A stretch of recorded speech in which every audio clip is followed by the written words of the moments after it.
അന്ന് ക്ലാസ് കഴിഞ്ഞ് നന്ദ അവിടേക്ക് വന്നു. എന്താ ചാരു എനിക്ക് പറ്റിയത്? മുഖമൊക്കാകെ ക്ഷീണിച്ചിരിക്കുന്നല്ലോ. അവൾ ചാരുവിന്റെ കവിളിൽ പതിയെ തലോടി. നന്ദു, എനിക്ക് എന്താടി കുരിപ്പേ, ഇങ്ങനെ സസ്പെൻസ് ഇടാതെ എന്താണ് കാര്യമെന്നൊന്ന് പറയ. അയാൾ വീണ്ടും നിന്നെ ഉപദ്രവിച്ചോ? ഹേയ്, ഒരിക്കലുമില്ല. എല്ലാ സത്യങ്ങളും അറിഞ്ഞതിൽ പിന്നെ അദ്ദേഹം എന്റെ ശരീരം ഒന്ന് നുള്ളി നോവിക്ക് കൂടി ചെയ്തിട്ടില്ല. പിന്നെ എന്താ? ചാരു അവളുടെ കയ്യിൽ മറച്ചു വെച്ചിരുന്ന പ്രഗ്നൻസി ടെസ്റ്റർ എടുത്ത് നന്ദുവിന്റെ കൈയിലേക്ക് വെച്ചു കൊടുത്തു.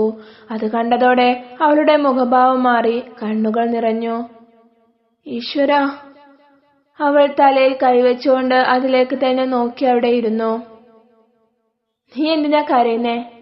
നിന്റെ ചാരു ഒരു അമ്മയാൻ പോവുകയാണ്. ദേ, എന്റെ ഈ വയറ്റിൽ ഒരു കുഞ്ഞു ജീവൻ വളർന്നു വരികയാ. അവൾ നന്ദുവിന്റെ കൈയെടുത്ത് അവളുടെ വയറിൽ വെച്ചു. നിർത്ത് നിന്റെ ഭ്രാന്തം വർത്താനം. എന്തിനാ ചാരു നീ ഇങ്ങനെ സ്വയം നശിക്കുന്നത്? ഞാൻ പറഞ്ഞതല്ലേ നിന്നോട് ഇതെല്ലാം ഒഴിവാക്കി എന്റെ കൂടെ വരാൻ. ഒരമ്മയാവുക എന്നത് ഈ ലോകത്തിലെ ഏറ്റവും വലിയ നന്മയല്ലേ? എല്ലാവർക്കും കിട്ടാത്ത ഭാഗ്യം, ആ ഭാഗ്യം എനിക്ക് ലഭിച്ചില്ലേ? എന്നിട്ടെന്താ നീ ഇങ്ങനെയൊക്കെ പറയുന്നേ? എന്ത് ഭാഗ്യം? മറ്റാരുടെയും വിഴുപ്പ് വയറിൽ കൊണ്ട് നടന്നിട്ട് അവരുടെ ഭാഗ്യമാണത്രേ. എന്റെ കുഞ്ഞിനെ കുറിച്ച് അങ്ങനെയൊന്നും പറയില്ലേ നന്ദു. നിന്റെ കുഞ്ഞോ? ആ കുട്ടി നിന്റെ വയറ്റിൽ കിടക്കുന്ന കാലം മാത്രമല്ലേ ഉള്ളൂ നിന്റെ കുഞ്ഞ്. അത് പുറത്തു വന്നു കഴിഞ്ഞാ ആ നിമിഷം മുതൽ പിന്നെ നിനക്ക് അതിൽ ഒരു ആഘോഷവും ഇല്ലാവില്ലല്ലോ. പിന്നെ അത് മിസ്റ്റർ ആദിദേവിന്റെയും അയാളുടെ കാമുക ഈശയുടെയും കുഞ്ഞല്ലേ? അങ്ങനെയല്ലേ നിങ്ങൾ തമ്മിലുള്ള കരാറ്? ഞാനിപ്പോ അതൊന്നും ഓർക്കുന്നില്ല നന്ദു. അതൊക്കെ പിന്നീട്ടുള്ള കാര്യങ്ങളല്ലേ. നിനക്കൊരു കാര്യം അറിയോ? ഒരു സ്ത്രീയുടെ ഗർഭപാത്രത്തിൽ ഒരു പുതിയ ജീവൻ പിറവിയെടുക്കുമ്പോ അവിടെ ഒരു കുഞ്ഞു മാത്രമല്ല ഉണ്ടാകുന്നേ, ഒരമ്മയും കൂടിയാ. അതെല്ലാം എനിക്കിപ്പോ അനുഭവിച്ചറിയാൻ പറ്റുന്നുണ്ട്. അസഹനീയമായ അസ്വസ്ഥതയോടെ ഛർദിക്കുമ്പോ എന്റെ വേദനയേക്കാ എന്റെ മനസ്സിലുള്ളത് എന്റെ കുഞ്ഞിന് ബുദ്ധിമുട്ടൊന്നും ഉണ്ടാവരുത് എന്നാ. നടക്കുമ്പോഴും കിടക്കുമ്പോഴും ഇരിക്കുമ്പോഴും എന്റെ കുഞ്ഞ് സുരക്ഷിതമായിരിക്കണമെന്ന് ഓർത്തുകൊണ്ടാ എല്ലാം ചെയ്യുന്നേ. എല്ലാ അമ്മമാരും അങ്ങനെ തന്നെ ആയിരിക്കുമല്ലേ?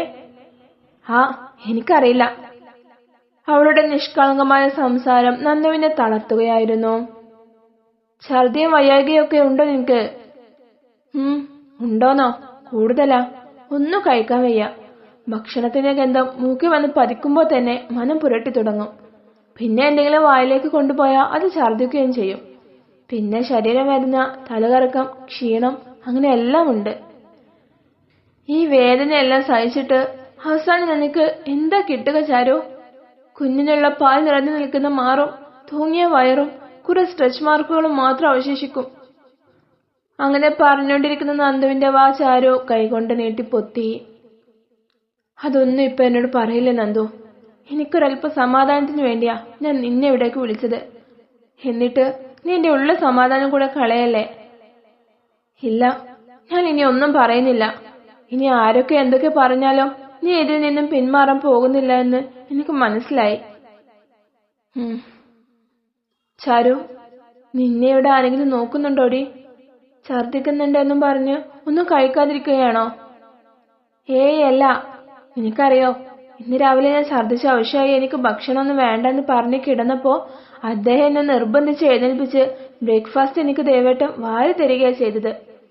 അദ്ദേഹത്തിന് ഓഫീസിൽ പോകാനുള്ളത് കൊണ്ട് ഉച്ചക്കത്തെ ഫുഡിന്റെ കാര്യം സെർവൻസിനെ ഏൽപ്പിച്ചിരുന്നു. അവരത് ഇവിടെ കൊണ്ടുവന്ന് വെച്ചിട്ട് പോയി. ഓ, അവളുടെ ഒരു ദേവേട്ടൻ.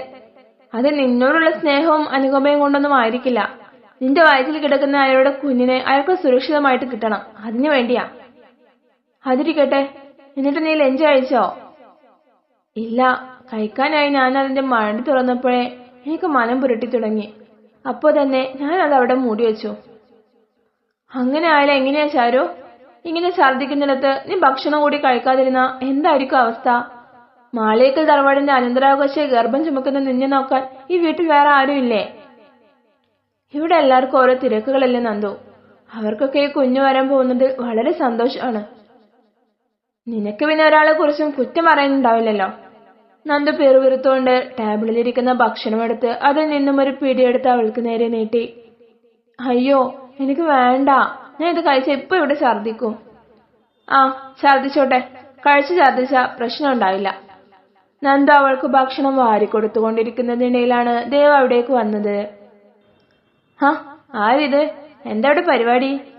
അവൻ പുഞ്ചിരിച്ചുകൊണ്ട് അകത്തേക്ക് കയറി. പക്ഷെ നന്ദുവിന് അവനോട് തിരിച്ച് പുഞ്ചിരിക്കാൻ തോന്നിയില്ല.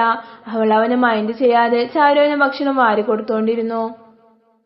കൂട്ടുകാരുടെ വിശേഷം അറിഞ്ഞ് കാണാൻ വന്നതായിരിക്കും അല്ലേ? അവളൊന്നും അറിഞ്ഞിട്ടുണ്ടായിരുന്നില്ല. അവളെ കാണാൻ കൊതിയായപ്പോ ഞാൻ ഒന്നിവിടേക്ക് വരാൻ പറഞ്ഞതാ. അവളല്ല ഇപ്പോഴാ അറിയുന്നേ. എന്നാ നിങ്ങൾ സംസാരിച്ചിരിക്കുക, ഞാൻ പുറത്തുണ്ടാവും. നന്ദുവിന്റെ മുഖഭാവം കണ്ടപ്പോ അവൻ അവിടേക്ക് വന്നത് അവൾക്ക് ഇഷ്ടമായിട്ടില്ല എന്ന് അവന് മനസ്സിലായി. അതെ, ഒന്ന് നിന്നേ, എനിക്ക് നിങ്ങളോടൊന്ന് സംസാരിക്കണം. നന്ദു അവിടെ നിന്നും എഴുന്നേറ്റ് കൈ കഴുകി. വരൂ, പുറത്തേക്ക് പോവാം. നന്ദു, അവൾ എന്തായിരിക്കും പറയാൻ പോകുന്നതെന്ന ഭയത്തോടെ ചാരു അവളെ വിളിച്ചു. അവളോട് കണ്ണടച്ച് പേടിക്കണ്ടെന്ന് പറഞ്ഞുകൊണ്ട് നന്ദു ദേവനോടൊപ്പം മുറിയുടെ പുറത്തേക്ക് പോയി. സത്യം പറഞ്ഞ നിങ്ങളുടെ ഈ മുഖം കാണുമ്പോ രണ്ടെണ്ണം പൊട്ടിക്കാന്നാ തോന്നുന്നേ. എല്ലാ സത്യങ്ങളും അറിഞ്ഞിട്ട് പിന്നെയും പിന്നെയും നിങ്ങൾക്ക് എങ്ങനെയാ നിങ്ങളുടെ സ്വാർത്ഥ താല്പര്യങ്ങൾക്ക് അവളെങ്ങനെ കരുവാക്കാൻ തോന്നുന്നേ? ഡി, നീ ആരോടാണ് സംസാരിക്കുന്നതെന്ന് ബോധം ഉണ്ടായിരിക്കണം. എന്റെ മുന്നിൽ നിന്ന് വേറെ വല്ലവരും ആണെന്ന് പറഞ്ഞിരുന്നെങ്കിൽ ആ ചുമരിൽ സ്റ്റിക്കറായനെ. ചാരുവിന്റെ കൂട്ടുകാരി എന്ന പരിഗണന കൊണ്ട് മാത്രം ഇപ്പൊ തന്നെ ഞാനൊന്നും ചെയ്യുന്നില്ല. എനിക്കറിയാം നിങ്ങളുടെ വൃത്തികെട്ട സ്വഭാവം ഇനി 7 ജന്മങ്ങൾ കഴിഞ്ഞാലും മാറില്ല.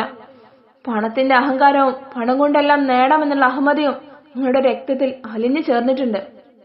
ചാരുവിനോട് ഞാൻ അപ്പോഴേ പറഞ്ഞതാ നിങ്ങൾ അവൾക്ക് മുന്നിൽ അഭിനയിക്കുന്നതാണെന്ന്. പക്ഷെ അവള് വിശ്വസിക്കണ്ടേ? ചാരുവിനോട് അവൾക്ക് എത്രത്തോളം സ്നേഹമുണ്ട് എന്നുള്ളത് അവളുടെ വാക്കുകളിലൂടെ അവൻ മനസ്സിലാക്കുകയായിരുന്നു. എല്ലാ സത്യങ്ങളും അറിഞ്ഞു കഴിഞ്ഞതിന് ശേഷം അവളെ അവളുടെ വഴിക്ക് വിടണമെന്ന് വിചാരിച്ചിരുന്നത് ഞാൻ. പക്ഷേ അപ്പോഴാണ് മദ്യലഹരിയിൽ ഇങ്ങനെ ഒരു കാര്യം സംഭവിക്കുന്നത്. ഞാൻ മനഃപൂർവ്വം ചെയ്തതല്ല. അതിലവൾ ഗർഭിണിയാവുമെന്നും ഞാൻ ഒട്ടും പ്രതീക്ഷിച്ചതല്ല. പക്ഷെ അതും സംഭവിച്ചു. ഇത്രയൊക്കെ നിങ്ങളുടെ മനസ്സിലുണ്ടെങ്കിലും ആ ഗർഭം ഒഴിവാക്കാമായിരുന്നില്ലേ നിങ്ങൾക്ക്? ഒരു സ്ത്രീ എന്ന നിലക്ക് ഞാൻ ഒരിക്കലും പറയാൻ പാടില്ലാത്ത കാര്യമാണിത്. പക്ഷേ എനിക്കിപ്പോ മറ്റെന്തിനേക്കാളും വലുത് എന്റെ ചാരുവാ. ഈ കാര്യം ഞാനും ചിന്തിക്കാതിരുന്നിട്ടില്ല. പക്ഷേ അവളുടെ സംസാരം കേട്ടിട്ട് എനിക്കിത് അവളോട് പറയാൻ തോന്നിയില്ല. അതാർക്കായാലും പറ്റില്ല. ഒരമ്മയുടെ നിഷ്കളങ്കമായ ഹൃദയം അവൾക്ക് ഇപ്പോഴേ വന്നിട്ടുണ്ട്. പക്ഷെ എന്ത് കാര്യം? അവൾ ഇത്രയും വേദനകൾ സഹിച്ച് നൊന്ത് പ്രസവിക്കുന്ന കുഞ്ഞിനെ അവൾക്ക് കിട്ടില്ലല്ലോ. പിന്നെ നിങ്ങളോട് അവസാനമായി എനിക്ക് പറയാനുള്ളത്, നിങ്ങൾ അവളോട് ഇതുവരെ ചെയ്ത ക്രൂരതകളും ഇനി അങ്ങോട്ട് ചെയ്യാൻ പോകുന്ന ക്രൂരതകളും ഒന്നും അവളുടെ മനസ്സിൽ ഇപ്പോഴില്ല. ദയവ് ചെയ്ത് നിങ്ങളുടെ ആവശ്യം കഴിഞ്ഞാൽ ഒരു പോറൽ പോലെ ഏൽക്കാതെ എന്റെ ചാരുവിനെ എനിക്ക് തിരികെ തന്നോണം. അവളെ ജനിപ്പിച്ച അച്ഛനും അമ്മയ്ക്കും ചിലപ്പോ അവളെ വേണ്ടായിരിക്കും. പക്ഷെ എനിക്ക് വേണം. ഒലിച്ചിറങ്ങിയ കണ്ണുനീർ തുടച്ചുകൊണ്ട് നന്ദു അവിടെ നിന്നും ഇറങ്ങി. തന്റെ കൂട്ടുകാരിക്ക് തന്നെ വലിയ കാര്യമാണല്ലേ. ഷർട്ടിന് മുകളിലെ കോട്ട് ഊരിക്കൊണ്ട് ദേവ് മുറിയിലേക്ക് വന്നു. അവള് പോയോ? പോയി. എന്നോട് പറഞ്ഞില്ലല്ലോ. അവൾ കരയുന്നുണ്ടായിരുന്നു. അതായിരിക്കും തന്റെ അടുത്തേക്ക് വരാതിരുന്നത്. അയ്യോ, നിങ്ങൾ അവൾ എന്തെങ്കിലും പറഞ്ഞോ? ഞാനൊന്നും പറഞ്ഞിട്ടില്ല. ശരിക്കും അവളെ പോലെ ഒരു കൂട്ടുകാരിയെ കിട്ടാൻ താൻ ഭാഗ്യം ചെയ്യണം. ഈ ആത്മാർത്ഥ സൗഹൃദം എന്നത് ചുരുക്കം ചിലർക്ക് മാത്രം കിട്ടുന്ന ഭാഗ്യമാ. ജീവിതത്തിൽ ഒരു ഭാഗ്യവും ഇല്ലാത്ത എനിക്ക് അതെങ്കിലും ഉണ്ടാവട്ടെ എന്ന് കരുതി കാണും ദൈവം. എനിക്ക് കൂട്ടായി അവളും കൂടെ ഇല്ലായിരുന്നെങ്കിൽ എന്നെ ഞാൻ ഇല്ലാതായനെ. ചെറുപ്പം മുതലേ ദൈവം ഒരു സന്തോഷവും എനിക്ക് നൽകിയിട്ടില്ല. ഞാൻ ജനിച്ച് ആദ്യ 2 വർഷം കഴിഞ്ഞപ്പോഴേക്കും എന്റെ അനിയൻ രാകേഷ് ജനിച്ചു. ആദ്യ 2 വർഷം എങ്ങനെയായിരുന്നു എന്ന് എനിക്ക് ഓർമ്മയില്ല. നന്ദുവിന്റെ അമ്മ പറഞ്ഞു കേട്ടിട്ടുണ്ട് എന്റെ അമ്മക്ക് ഒരു ആൺകുഞ്ഞ് വേണമായിരുന്നു എത്ര ആഗ്രഹം.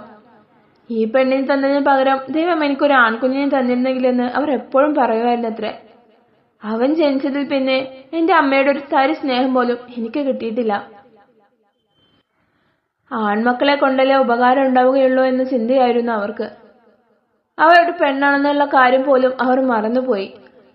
പ്രായം കൂടുന്തോറും അവർക്ക് വീട്ടുജോലികളെല്ലാം ചെയ്യാനുള്ള ഒരു വേലക്കാരി മാത്രമായിരുന്നു ഞാൻ.